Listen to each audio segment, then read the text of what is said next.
je suis Jade Jevaux, fondatrice du programme Vivre éveillé et facilitatrice de retraite spirituelle. Ma mission ici, c'est de t'accompagner afin de te créer une vie qui te plaira véritablement, quitte à bousculer parfois les codes, même ceux de la spiritualité. Merci d'avoir rejoint le podcast et belle écoute à toi.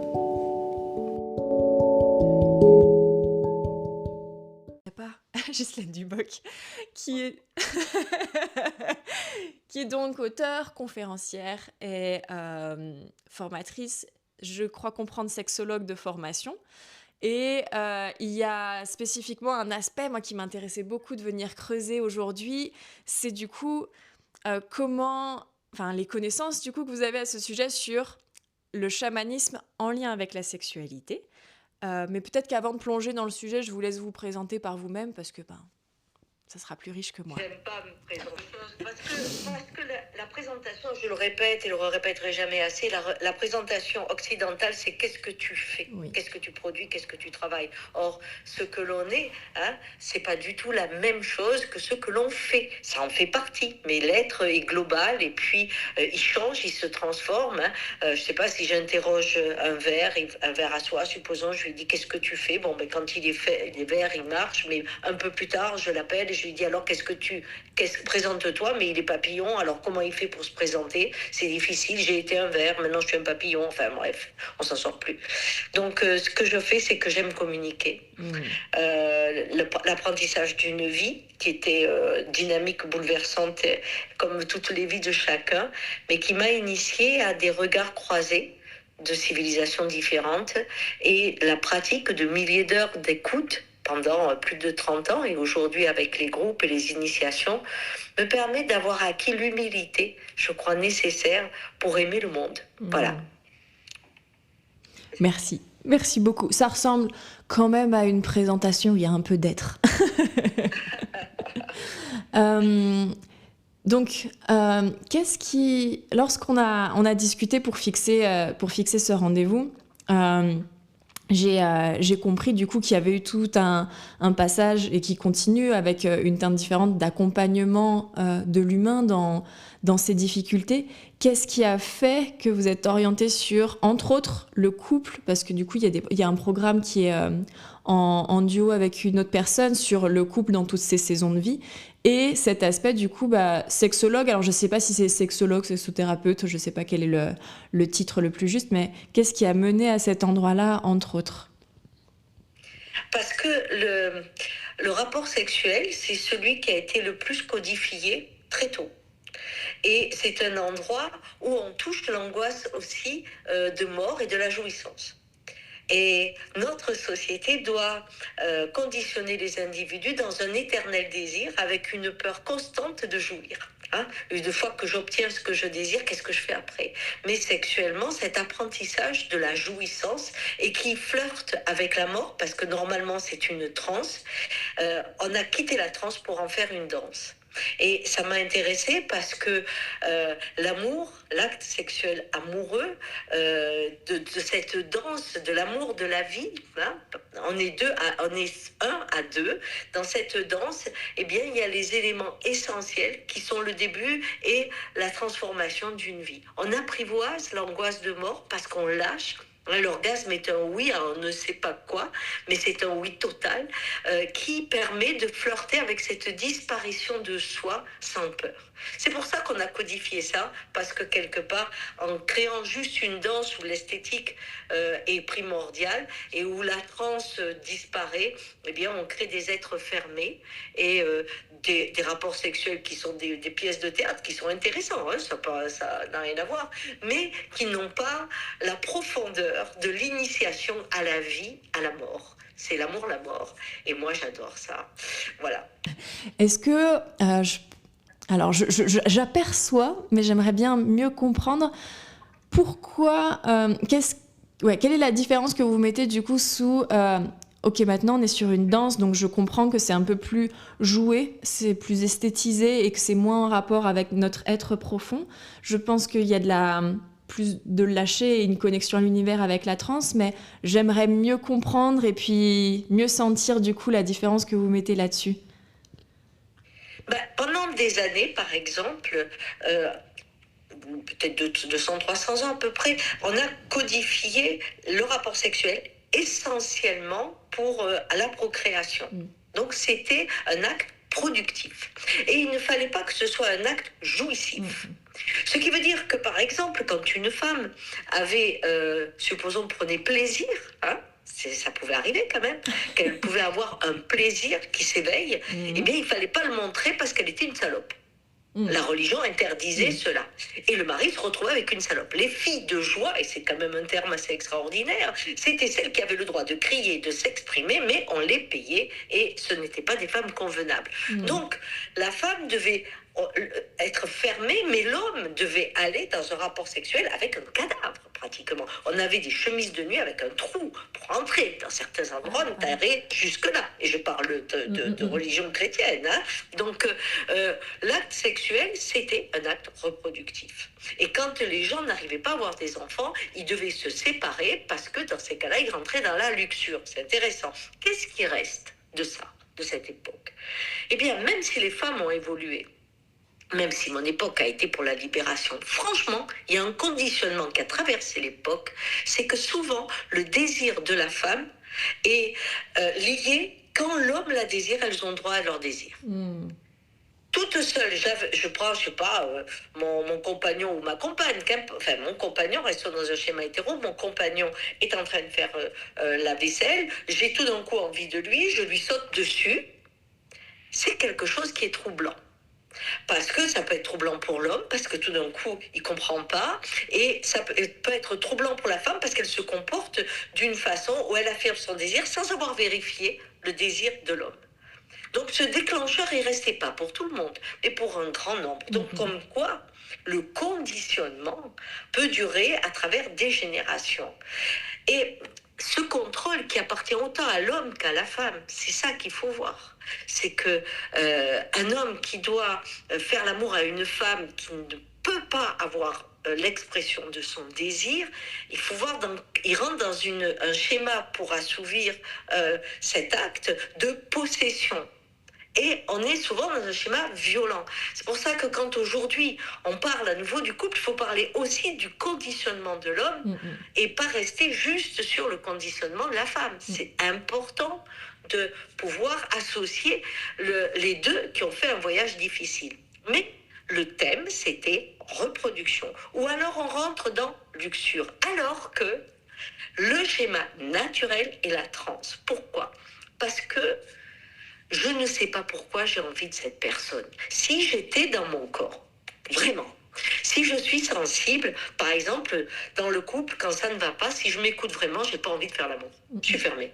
Bon, ça c'est simple. Eh bien, c'est la même chose. Si je suis avec mon corps, il y a des êtres qui ont toute la liste, hein, toute la do-do list, là, comme on dit, hein, ils sont beaux, intelligents, ils ont du fric, enfin tout ce que vous voulez. Bref, ma do-do list, et j'ai pas envie. Que ce soit un homme ou une femme. Si j'écoute mon corps, je ne peux pas aller avec tout le monde. Donc, le principe, c'est je rentre en connexion, c'est la vie qui nous met en connexion. On a une vibration qui s'attire et à ce moment-là, ce qui est très très important, c'est de pouvoir aller dans son monde. L'autre est un tambour qui augmente ma vibration. Je ne pense pas à l'autre. Je suis dans mon monde, mais mon monde résonnant avec le sien. On part tous les deux dans cet inconnu qui a la position de chacun.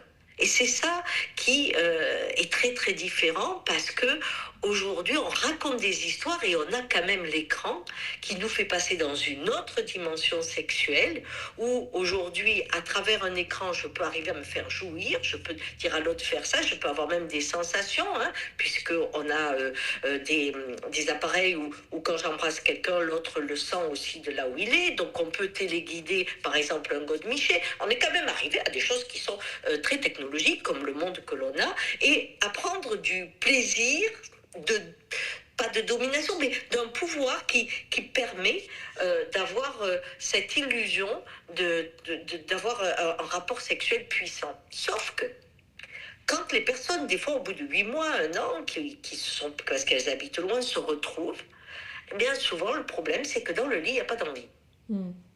Et ça, c'est des drames auxquels on est confronté aujourd'hui, c'est-à-dire le corps s'est endormi et dans le lit, la danse devient compliquée. Donc très souvent, pour la réactiver, on utilise un outil qui est la vidéo porno qui met en forme tout de suite. Mais même si on ne l'avait pas dans la chambre, on l'a dans la tête. Ce qui fait qu'un rapport sexuel n'est plus dans votre créativité fantasmagorique qui a la possibilité de soigner et d'initier à l'angoisse de mort qui devient une angoisse de vie. Eh bien non, on se retrouve avec des schémas qui vont très très vite. La tête, vous voyez au bout de 5, un machin, un truc comme ça, et ça vous fait partir directement. Vous n'avez plus la créativité de vos fantasmes qui sont des soins. Et ça, c'est dramatique. Ça, c'est dramatique. Vraiment, c'est dramatique. On ne se rend pas compte combien on se fragilise quand le monde invisible, cette connexion à la vibration du monde, est nécessaire pour respirer parce qu'elle nous nourrit. Voilà. Waouh. Merci.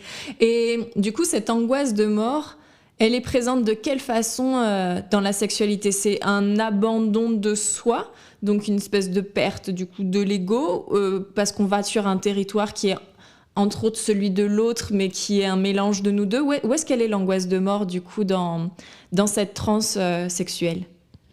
Quand je jouis, c'est fini. Je suis un véritable orgasme.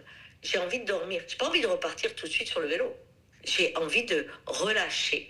Et j'ai pas forcément envie qu'on me touche à ce moment-là. Il y a cet état où j'ai dit oui. C'est vraiment une transe totale. Où, quoi qu'il traverse, c'est OK. Et donc, quand on sent ce moment où il n'y a rien, c'est un des rares moments où on va attendre un petit peu que la vie revienne pour donner envie de bouger. Si j'apprends ça, je suis en train d'apprendre la médecine du contentement. Je n'ai plus peur de célébrer quelque chose et d'en jouir quelque temps dans le fait qu'il n'y a plus rien. Alors que dès que des fois certains ne veulent pas monter sur la montagne, en haut du sommet parce qu'ils savent qu'ils devront descendre. Ils ne veulent pas être les premiers parce qu'ils savent qu'ils vont un jour finir second. Donc on reste toujours, on est un monde, une société en érection permanente. Vous savez que c'est une maladie, hein, quand même. Hein. Et quand on fait moins, on est en érection permanente. On a peur d'éjaculer, peur de jouir. C'est ça qui est terrible. C'est vraiment terrible. Et donc, parce qu'on ne fait pas la pause de la mort qui est le contentement. Ça y est, c'est fini. De jouir, c'est fini. Si je prends un gâteau, une fois que je l'ai désiré, une fois que je l'ai mangé, c'est fini. Si je peux avoir la satiété qui vient avec ce que j'ai mangé, j'ai une jouissance. Mais si quand j'ai mangé, je me dis, ah ouais, maintenant, qu'est-ce que je pourrais prendre encore? Je reste éternellement dans zapper ce moment, qui est le moment du contentement. C'est vraiment, vraiment important. Oui, qui en plus nous empêcherait de profiter de ce moment de hauteur, si tant est qu'on lui dit oui à un moment, tellement d'angoisse que ça s'arrête que effectivement on n'arrive même pas, comment dire. Dans ce refus de mort, si je comprends bien, il y a aussi ne pas vivre. Oui, enfin pleinement. Le refus de mort, c'est l'endroit où on laisse les choses, on a les mains ouvertes quand on est bien. Hein, d'ailleurs, on le voit bien, on est sur la plage, pof, on a les jambes écartées, les mains ouvertes. Les enfants font ça, mais les animaux aussi, quand ils sont très détendus, font ça. Ça veut dire quoi? Je n'ai pas peur de ce qui vient. Quand j'ai atteint cette petite, sensation, hein, elle n'est pas petite, elle est grande, eh bien, j'ai cette aptitude à accepter ce qui vient. Parce que, et ça, logiquement, ces trans logiques, on les apprend dès le plus jeune âge. Parce qu'un bébé se masturbe. Donc, en fait, c'est aussi en coupant la masturbation qu'on coupe l'apprentissage du soin énergétique que la vie nous propose. Parce que la masturbation, il y avait une personne âgée qui me disait, tu sais, tu commences avec et tu finis avec. Ah, ben, j'ai dit, oui, t'as raison. Mais la masturbation, c'est une grande, grande liberté. Et c'est un soin, si on n'est pas pollué par les images. Parce que les fantasmes qui viennent au quotidien de quelqu'un qui se masturbe, même s'il est avec un compagnon ou une compagne, qu'importe, eh bien, ce sont des images qui rétablissent énergétiquement les blessures d'une journée. Donc c'est quelque chose qui est normalement fait pour l'être humain. Et quand je coupe ça dès le plus jeune âge, disant c'est mal, tu dois pas, je demande à l'extérieur de créer mon monde pour me faire jouir. Alors que ça, c'est l'apprentissage de l'expérience intérieure de chacun avec ce qu'il peut vivre et les limites qu'il a. C'est ça qui est fabuleux et qui peut rentrer dans la poésie de l'univers, qui peut faire peur parce qu'un fantasme ne doit jamais se réaliser, ce n'est pas une rêverie, et qui peut permettre d'aller dans les profondeurs de la terre qui font peur et rencontrer la légèreté du ciel. C'est ça. Voilà.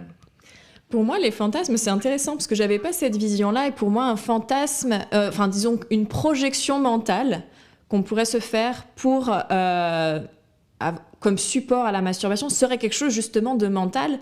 Et la vision et le chemin que je fais personnellement jusque-là, c'était plutôt de rentrer vraiment dans le corps, d'écouter le corps. Et il n'y avait pas d'image sur un écran. Du coup, j'aime beaucoup cette notion aussi de soins, d'autorégulation qui se fait là. Mais du coup, ça me pose question sur, il y a certains fantasmes qui vont,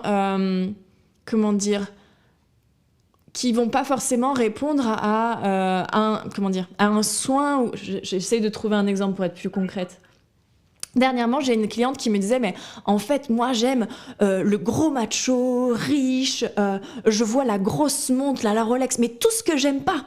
Et du coup, où est le soin à cet endroit-là ? Est-ce que, en fait, on plonge et on s'autorégule et que c'est bon ? Ou est-ce qu'en fait, c'est trop déjà conditionné et on a besoin de faire un peu une détox ? Le fantasme, c'est exactement comme les rêves. Ça se décode comme les rêves. Dans un fantasme, on est tout, même la table de nuit. Tous les personnages sont vous, sont des parts de soi qui vivent quelque chose. Par exemple, j'ai 15 ans et j'ai une éducation, quelle que soit ma religion, qui est assez stricte. Il faut que je sois, supposons dans ma culture, vierge au mariage, d'accord ? Je vais avoir beaucoup de fantasmes de viol, mais beaucoup. Pourquoi ? Parce que si j'ai le fantasme de viol, c'est pas moi qui décide. Ah, c'est quelqu'un qui m'a agressé, je suis toujours vierge dans la tête et mon père peut pas m'engueuler. Mais si j'étais vraiment violée, ça serait pas quelque chose qui me ferait jouir. Pourtant, le fantasme de viol sur beaucoup de femmes est un plaisir qui permet d'aller dans l'orgasme. Parce que tout d'un coup, c'est la part de soi qui domine et qui dit lâche. Mais dans la réalité, cette part qui domine, en viol, c'est horrible. Donc, le fantasme, c'est des contes qui ne doivent jamais être concrétisés dans le réel. Un viol dans le fantasme et un viol dans la réalité, mais on tombe sur deux mondes différents. Dans un cas, c'est une destruction, un massacre. Dans l'autre cas, c'est une part de nous qui permet de franchir l'interdit et d'autoriser le lâcher-prise. C'est très différent. Et donc, tant qu'on reste dans le monde du fantasme, il n'y a pas de nécessité d'aller analyser, ok, du coup, c'est pour du viol, c'est pour compenser voilà. On a juste à suivre le corps ou pas. Oui. On a juste à suivre le corps. On peut le faire de cette façon, mais le problème aujourd'hui du fantasme, c'est qu'il est pollué. Le fantasme, c'est les images qu'on a vues sur Internet, même des fois qu'on ne voulait pas et qu'elles se présentent à vous. C'est ce schéma aussi de films porno qui arrivent de tous les côtés, de films où il y a un érotique. Donc c'est ce fantasme du cerveau n'est plus la création de soi. Et il y a un apprentissage dans les fantasmes. Parce que, par exemple, si j'ai été humiliée dans la journée, vraiment humiliée, et que la partie de moi a régressé, je me suis sentie comme une petite fille. J'ai pas pu répondre à mon patron ou à la personne qui me fait ça et qui a de l'autorité sur moi, qui est donc dans le rôle de parent. Il se peut que dans le fantasme que j'ai le soir, j'ai un fantasme qui me trouble qui vienne. Parce que je peux me voir en train d'être un homme violent sur une personne qui est jeune et fragile. Mais dans ces cas-là, ça incarne bien la dynamique que j'ai vécue dans la nuit. Sauf que l'homme violent, c'est la part de moi qui est forte et qui dit à celle qui a fait « Écoute, on peut se révolter, on peut prendre le pouvoir ». Et donc, ce soin-là est un soin particulier parce qu'il est fantasmagorique. Comme vos rêves qui font quand je perds toutes mes dents, je sais que je suis dans un schéma d'impuissance dans une situation. Je ne vais pas le matin regarder mes dents et dire je prends rendez-vous chez le dentiste. Non. Et ce qui est important, c'est que je ne vais pas, parce que je me sens impuissant, arracher toutes mes dents pour dire aux gens, ben, voyez, je suis impuissante. C'est une métaphore. Et le fantasme est une métaphore qui permet de rééquilibrer les énergies qu'on a à l'intérieur et que les décoder des fois aide bien parce qu'on se fait peur. Moi, j'ai eu des gens qui m'ont dit, je suis anormale, tu vois, les fantasmes que j'ai, je crois même que je suis quelqu'un de dangereux. Quand on décode le fantasme, on découvre juste qu'on est dans une situation où l'expression de soi est difficile. Hein? Si je me rêve dans une partouze, je vais dire, oh là là, mais je suis anormale. Mais je ne suis peut-être pas capable d'aller dans une partouze, parce que tout le monde ne peut pas aller dans une partouze. Certains y sont, mais c'est comme les animaux. Il y a des souris qui se tapent la planète, et puis il y en a d'autres qui sont fidèles avec la même. On retrouve ça chez les bonobos. Chez les individus, c'est pareil. Ma nature peut avoir envie d'être en collectif, et moi, ma nature peut être en individuel, d'accord? Mais mes fantasmes, ils s'en foutent. Parce que ils sont l'expression d'autre chose. J'ai envie d'être comblée de partout parce que je me sens vide, je peux avoir un fantasme à ce moment-là de partouze. Ok, voilà. Merci.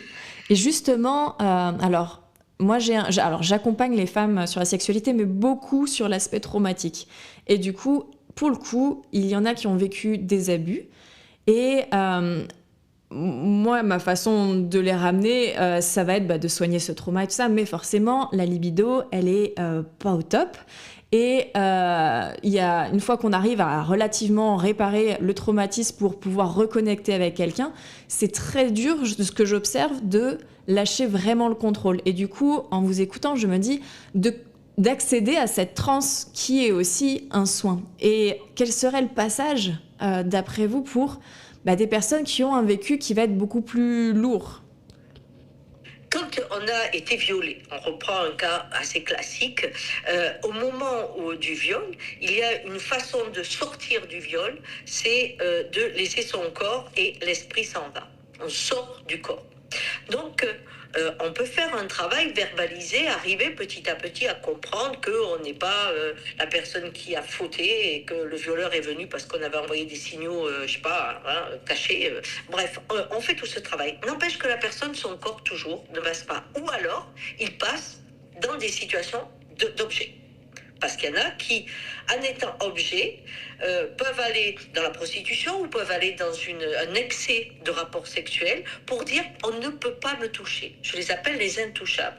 Tu prends mon corps, mais moi, tu ne me toucheras jamais. Donc, elle trouve une virginité à vie. Alors, pour retrouver la route de la transe, c'est particulier. La route de la transe, il faut retrouver l'émotion du corps. Or, on est sorti du corps parce qu'on avait peur. Donc là, après avoir mis les mots, il faut vraiment travailler dans un autre domaine, qui est quand même la danse du corps, où on touche un émotionnel différent. Et souvent, je dis aux filles, vous savez, vous avez ouvert la porte de l'invisible, alors vous pouvez vous en servir pour faire autre chose. Donc vous pouvez rentrer pour aller dans l'émotion, ressortir, mais cette porte, c'est aussi quelque chose d'intéressant, parce que dans ce monde invisible, on sait qu'on est intouchable. C'est-à-dire qu'on touche, dans ce drame qui a été vécu, cette partie de soi que l'on a visitée. Ou quoi qu'on nous fasse, là, tu pourras jamais m'atteindre. Et c'est une force qu'à ce moment-là, on peut ramener à la maison. C'est vraiment... il y a la première étape, les mots. La seconde étape, il faut la mettre dans le corps. Et la troisième étape, il faut la mettre dans le sens bénéfique d'une horreur. Quand la nuit est très noire, que la vie nous envoie des épreuves qui sont d'une noirceur infinie, il faut rencontrer dans notre survie la bougie qu'on a allumée. Et là, la lumière devient intense. Et c'est ça qui soigne. Donc, ça signifie que... J'essaie de remettre avec des mots... Elles ont compris, elles ont soigné, elles sont retournées dans le corps. Et maintenant, pour pouvoir refaire confiance, se ressentir en sécurité, se réabandonner à nouveau... On s'appuie justement sur le fait que en fait, cet endroit où tu étais inviolable, de toute façon, tu l'as acquis, tu le connais déjà. j'arrive pas à percevoir comment laisser vraiment infuser ça pour qu'il y ait une solide sécurité qui puisse s'installer. Là, dans un schéma d'horreur, souvent, dans une douleur infinie, on peut tomber dans les pommes, et on sort de son corps. Oui. C'est-à-dire, on touche ce monde où tout est là et rien n'est là, on risque rien. C'est un monde, il y a cette jouissance d'être dans ce qui n'est pas fragile, qui est déconnecté du corps.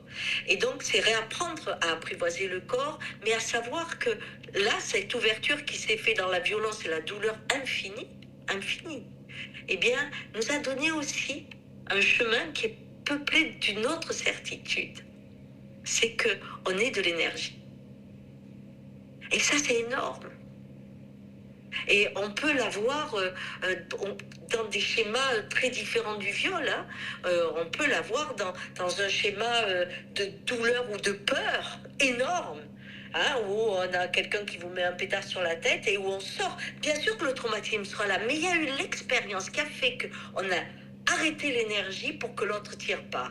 On a arrêté l'énergie pour qu'il n'y ait pas de meurtre. Donc, où est notre énergie? On l'a touchée autrement.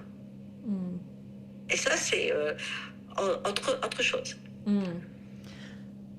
Je comprends le bénéfice de l'expérience. J'ai du mal à capter comment reconnecter avec un plaisir et de la légèreté peut-être. Mais peut-être aussi que c'est pas... Je sais pas si c'est possible. De toute façon, ces femmes ont vécu quelque chose, donc on peut pas l'effacer. Ok, ça a été un bénéfice à certains points, malgré... Je veux vraiment pas minimiser ce que ça peut être dans une vie, un tel traumatisme. Moi, ouais, après, c'est juste peut-être moi qui ai du mal à connecter, mais... J'ai besoin d'un ingrédient en plus pour replonger dans l'innocence, le plaisir, se laisser aller à la transe. Peut-être parce qu'il me manque une compréhension, mais j'ai l'impression que de se dire « Ok, ce que tu as vécu, c'était très dur, mais regarde, t'as vu autre chose, t'as d'autres capacités, c'est pas suffisant pour le plaisir. » Il faut se sentir.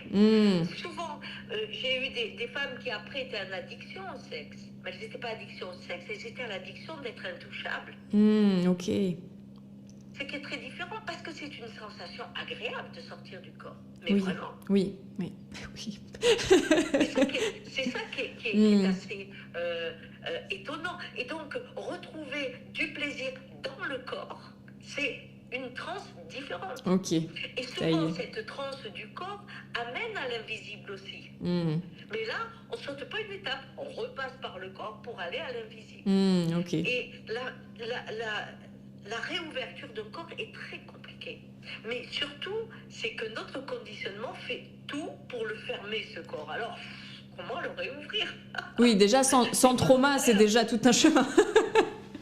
Ça, c'est sûr. Mais notre problème, souvent, c'est que nos blessures deviennent nos parures.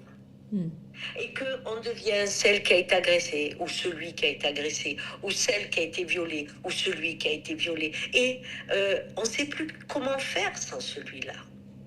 Parce que des fois, c'est celui qui a fait rencontrer des thérapeutes, aller dans les groupes, qui a permis de faire des quêtes incroyables. Et donc tout cela, je ne vais pas l'enlever des fois. Et je suis ça. Alors qu'à un moment, la blessure peut être une parure, bien sûr, mais il faut en faire une ouverture. Et à partir de là, c'est l'envol de la blessure. Très juste. Merci. Alors, j'avais ouvert une petite boîte à questions pour les personnes qui voulaient poser d'autres questions que moi avec mes petites lectures de thérapeute. Et on me demandait comment est-ce qu'on fait pour continuer à garder cette connexion, cet épanouissement dans le couple quand le temps passe, les années passent. Mais parce que, à nouveau, donc, toujours garder la masturbation. Ça, c'est la base, hein, c'est la base. Vraiment. Bien. Mais ensuite, on a 3 temps au minimum. 3, des fois 4. Mais la vie, des fois, elle ne permet pas le 4e. Mais on a 3 temps. On a le premier temps où quand on a 20 ans, ou 18, ou qu'importe, qu'on est très jeune, le rapport sexuel est comme de courir, c'est l'abondance et une activité intense, même dans sa pratique. Et puis 40-50 ans, c'est une forme de maturité de la danse. D'accord ? d'accord? Et puis arrive le troisième âge, hein, là où je suis par exemple. Eh bien, quand on arrive à cet âge-là et qu'on a fait un long couple, moi ça fait 35 ans que je suis avec mon mari, donc quand on a fait un long couple, alors je lui disais la dernière fois, je pense que nos peaux redeviennent comme celles d'un bébé. Il me disait, qu'est-ce que tu racontes? Je lui dis, écoute, quand il y a un bébé, tu le caresses à peine, il rigole. Tu lui fais le moindre truc, il se bouge comme si la peau, partout où il y a le bébé, elle réagit. Et là, on a des peaux tellement fragiles, bien entendu que c'est moins fréquent pour oser, bien sûr. Mais quand ça arrive, on rentre dans une transe tellement différente, apaisante.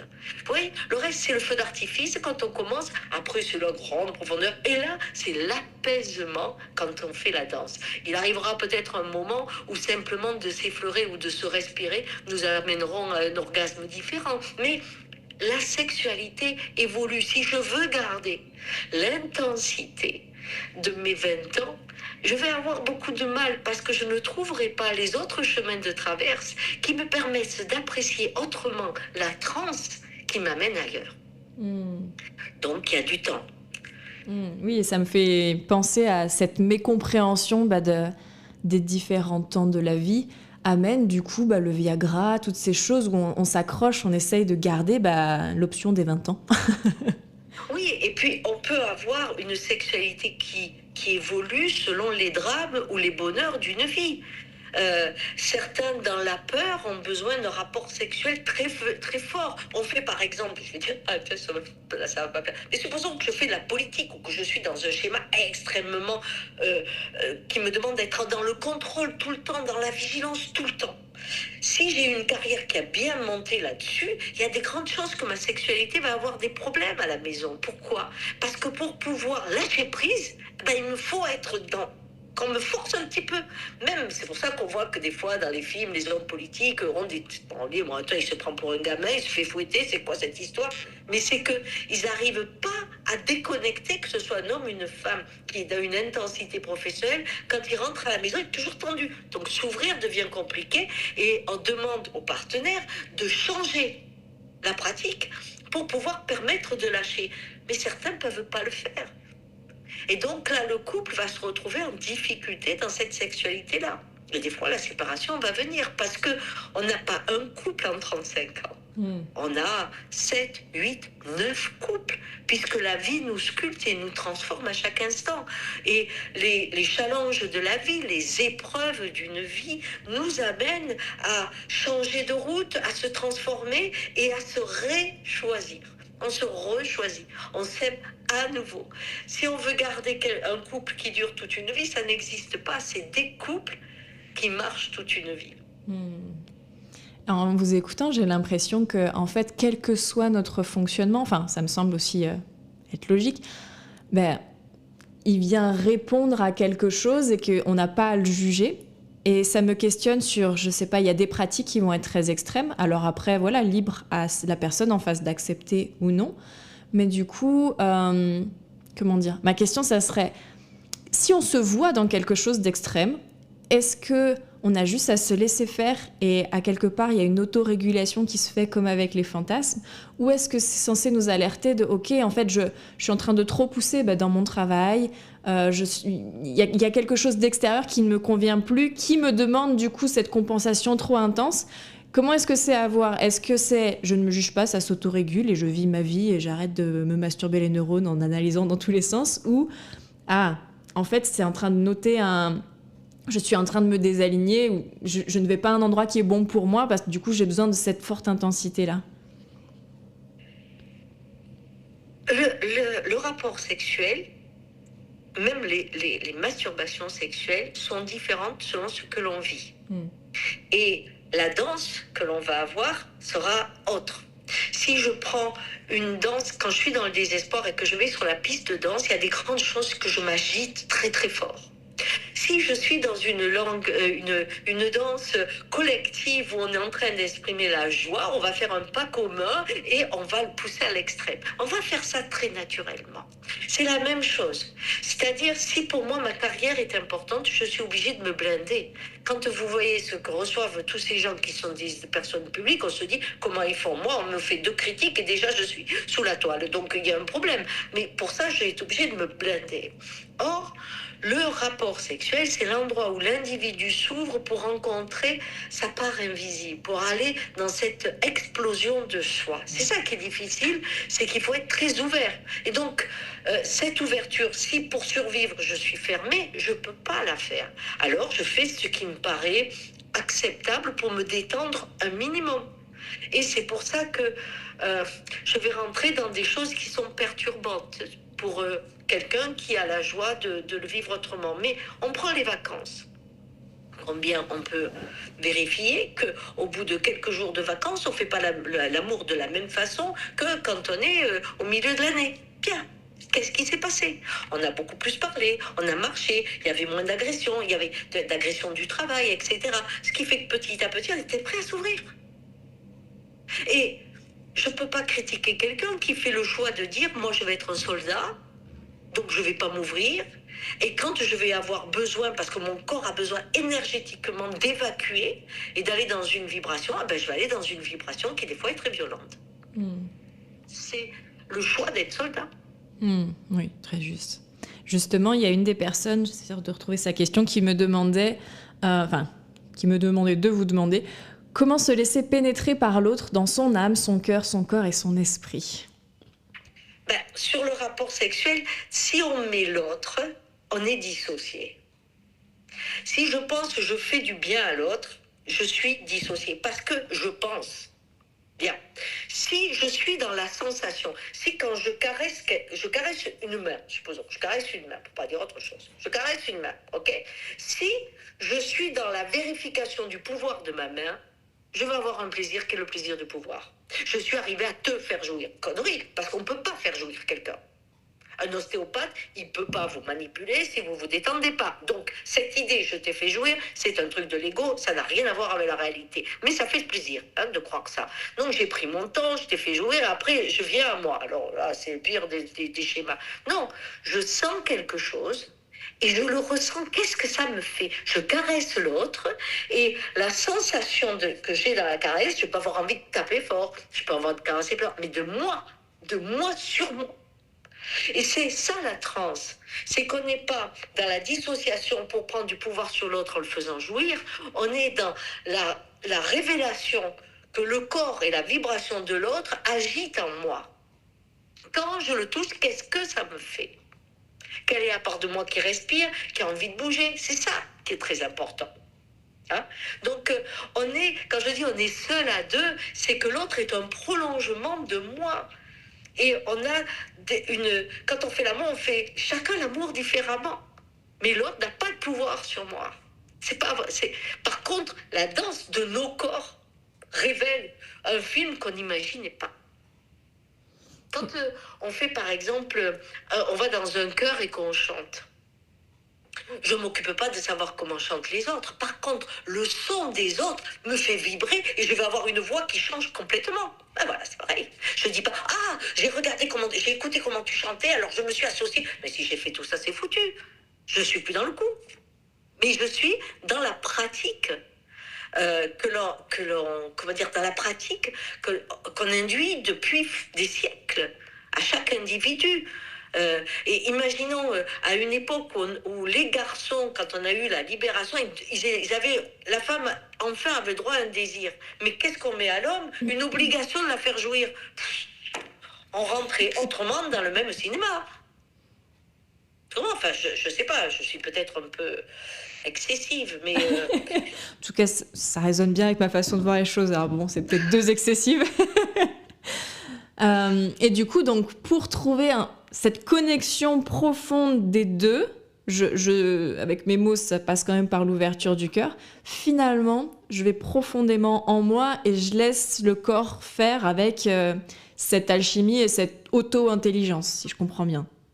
Oui, c'est le corps qui me donne des images. C'est pas moi qui ai des images qui font bouger le corps, c'est mon corps, mon toucher, ma façon de bouger, cette danse qui se met en moi, qui me crée l'envie d'être une lionne ou qui me crée une envie de me fondre. C'est le corps l'inspirateur.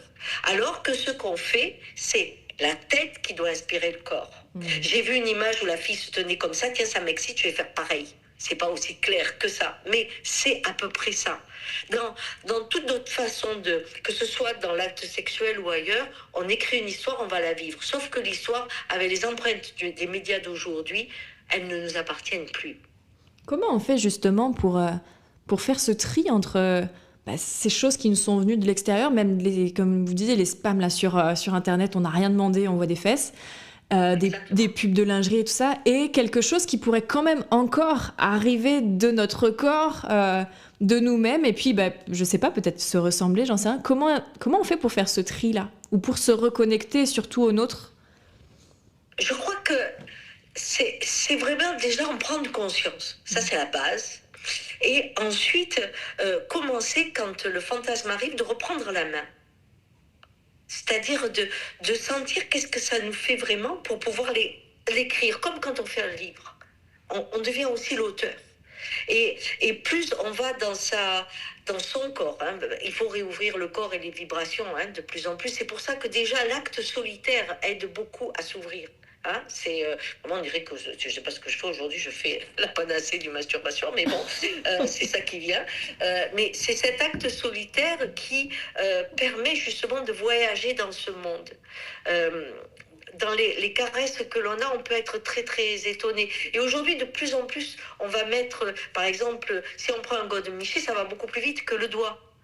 Hein, et c'est dommage parce que le doigt, il y a le toucher à apprendre du doigt qui n'est pas aussi, quand on le pratique peu, il faut le retrouver, hein, sinon on se fait mal plus qu'autre chose, ça ne sert à rien. Donc il y a cet apprentissage de la découverte de quelque chose qui devient comme un tambour. Parce que si on regarde le mouvement, c'est un cercle. Hein, c'est un cercle qui monte, qui monte, qui monte. Et donc ce tambour de soi, pour justement le faire monter, c'est trouver quand cette émotion du corps amène une image. Et c'est piquer l'image qui vient. La première. Pas celle qui rejoint un film, la première. Et on reste dans celle-là. Et toujours, c'est le corps qui reste le filtre de l'image qu'on va mettre. Donc on a quand même une posture où on va se créer une histoire. On laisse pas juste les images arriver comme ça, voilà. On se raconte quelque chose à l'intérieur en suivant le corps. À partir de la sensation. Si j'ai mal au ventre, je vais voir le docteur et je vais lui dire « Ah, ça me fait comme un coup de couteau, d'accord ?» Si je regarde un film et que le type il est en train de mettre un coup de couteau, je fais « Aïe, ça me fait mal. » Bon, on a vu les deux sens. Oui. Dans un cas, l'image m'a fait mal au ventre. Dans l'autre cas, la douleur du ventre m'a créé une image. C'est ça, le schéma. Okay. Et en fait, je vois que pratiquement toutes les initiations que je fais, c'est réouvrir le corps pour que les vibrations s'y mettent, afin que la réalité de chacun existe. Et c'est là où on a un problème, c'est que quand notre réalité existe, on ne peut ne pas être d'accord avec la réalité collective. Et on sort du mouton. Ok. Et si l'autre corps en face, parce que du coup sur la masturbation ça a l'air plus facile. on est facilement d'accord avec nous-mêmes, quoique. Oui. Et alors bon, j'ai mes données, mais en fait je m'aperçois aussi qu'elles diffèrent un peu et qu'elles sont très intéressantes mélangées aux vôtres. C'est si l'autre a pas ces mêmes envies au même moment et que cette alchimie se fait pas, on arrête, on reste tranquille. Ça veut dire beaucoup plus. Comment est-ce qu'on voit ça? Quand j'ai pas faim, j'ai pas faim. Hein. Ok. Donc, mais si on commençait à avoir faim et que l'alchimie... Bref. on le fait pas, on va se masturber. Ok. Je veux dire, on n'est pas dépendant de l'autre. On peut trouver une satisfaction et des orgasmes très différents avec une masturbation. Donc, justement, ça ne culpabilise pas l'autre qui, à ce moment-là, n'est pas ouvert, n'est pas disponible. Parce que très souvent, il dit, on va faire un effort, donc essayer de me stimuler ou essayer de me faire des trucs. Et là, on rentre dans un truc de fou. Parce que des fois, ça ne marche pas. Si j'ai une angoisse, comment je vais ouvrir? C'est difficile. Oui. Donc, en ne rendant pas l'autre responsable et en étant à ce moment-là autonome. La vie nous a fait autonomes et on finit toujours esclave. C'est quand même fou. On a tout ce qu'il faut, l'équipement, tout ce qu'il faut pour être autonome, pour arriver à se soigner, pour rencontrer les mondes invisibles, pour se rendre dans une dimension qui nous permet d'avoir notre réalité qui, elle, ne nous fait pas peur. Et là, il faut qu'on rentre absolument dans des cases. Moi, c'est ce que j'essaie d'enseigner, c'est la liberté, en fait. Hein. Merci, ça résonne de justesse. J'ai une dernière question qui m'avait été donnée, que j'ai vu plusieurs fois passer, c'était... Mais enfin, à mon sens, il y a déjà eu pas mal d'éléments de réponse, mais voyons. Les personnes disaient « j'ai pas de libido ». Comment on fait? Alors j'ai supposé que du coup, on retournait dans le corps. Est-ce qu'il y a d'autres choses? C'est très difficile. Alors, quand on n'a pas de libido, on a un corps endormi. Il ne s'est pas endormi pour rien. Donc c'est le voyage avec la protection, et c'est une protection.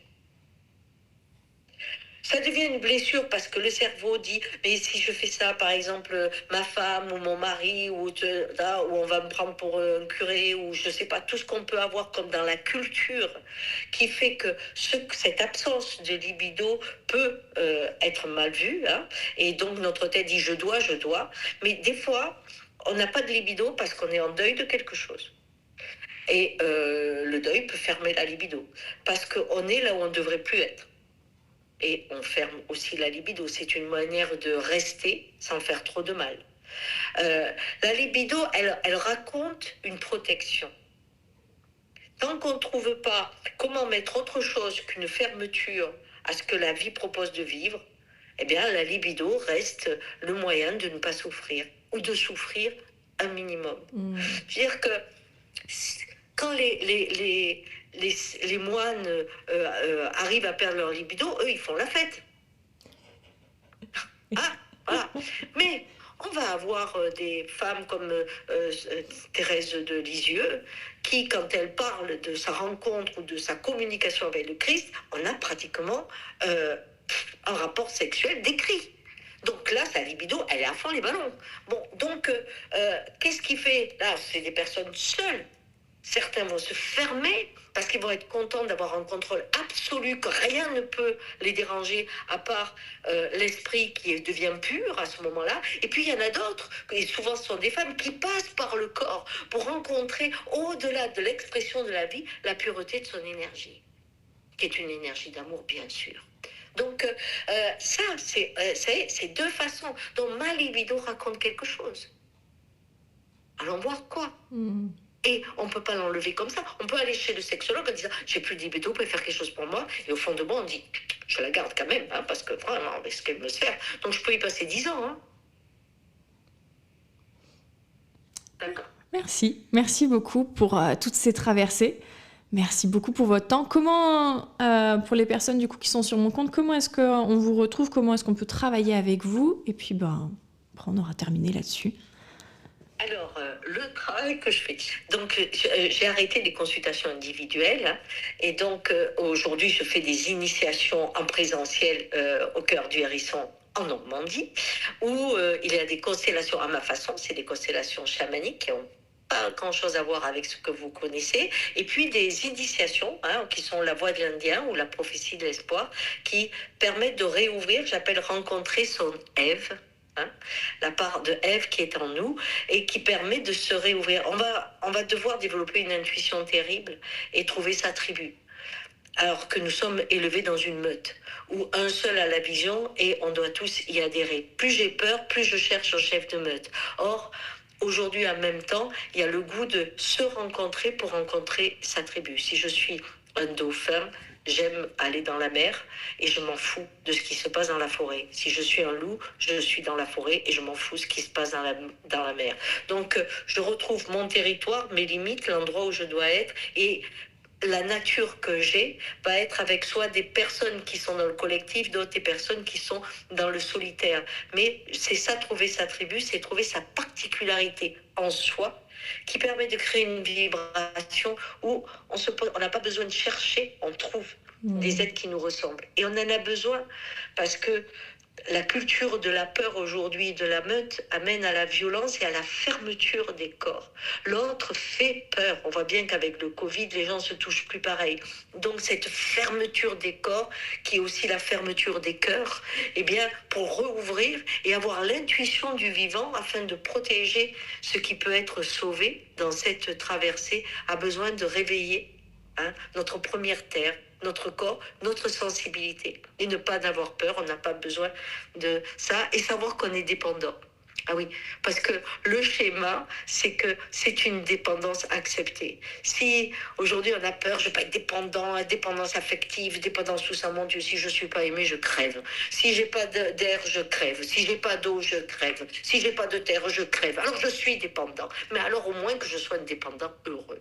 Voilà. Quand je comprends que je suis relié à l'ensemble du monde et que je suis dépendant du monde, alors je le protège. Et c'est ça qui est magnifique. Et quand quelqu'un que j'aime, je vais dire, oh, je suis dépendante, mais non, je vais pleurer, c'est sûr, on va se perdre, c'est sûr, parce que la vie réunit et sépare. Mais le temps d'aimer, si on n'ose pas le vivre, eh bien c'est comme si on payait l'addition sans avoir mangé le repas. Hein, on dit, au moins je ne me suis pas fait empoisonner, non, t'as payé. Voilà. Moi, je préfère faire un bon repas. Et c'est comme ça que je vois la vie. Alors, c'est ce que je fais. Et puis, j'ai ce que tu as raconté. C'est-à-dire avec Charline du Canada, eh bien, on a monté Les Gardiennes de la Terre et Les Quatre Temps de l'amour. Et là, on va faire la trilogie qui s'appelle De la meute à la tribu. Voilà. Et ça, c'est en virtuel et on l'achète comme des box. Alors, ceux qui viennent au début, ils le font en live avec moi toutes les semaines. Et puis, les autres, ils ont la box et ils voient ce que c'est aussi que le regard des autres qui partagent nourrit chacun. Voilà. J'aime les groupes, passionnément. Passionnément.